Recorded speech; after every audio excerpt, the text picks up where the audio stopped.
Just like the MVC, the Viper architecture is also based on assigning your class to different teams. In Viper, however, there are more teams than in MVC. We have entities, we have the interactor, we have presenters, router, sometimes called a wireframe, and also views. Let's take a look at each from right to left. Let's start with the entities. An entity is basically a dumb model. In Swift, it should be implemented as a struct with data properties only. All of the behavior that would go into a model in the MVC in Viper goes into the interactor class.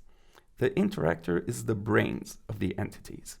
The behavior of an interactor should be thoroughly tested with TDD. If we compare this to the MVC, the entities plus the interactor contain the code and data that would go into the model in the MVC pattern.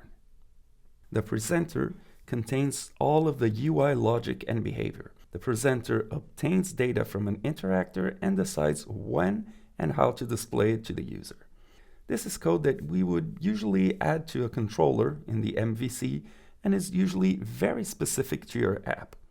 The presenter is perhaps the hardest part to grasp when starting with Viper. Everything will make a lot more sense as soon as we see an example. So don't worry if you're a bit confused about the exact responsibilities of the presenter.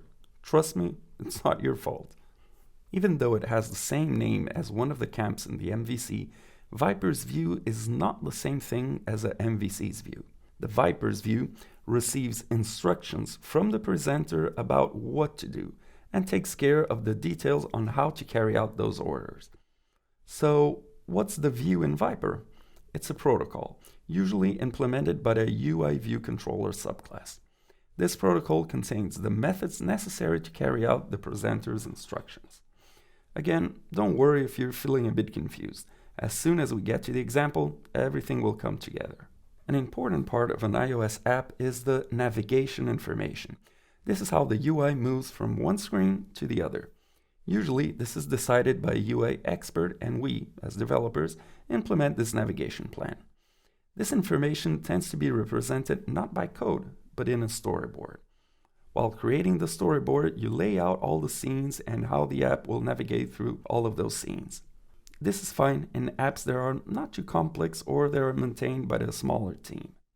But in complex apps or apps developed by a huge team, it's more convenient to have this information implemented as Swift code. The obvious question then arises: where should we put this code?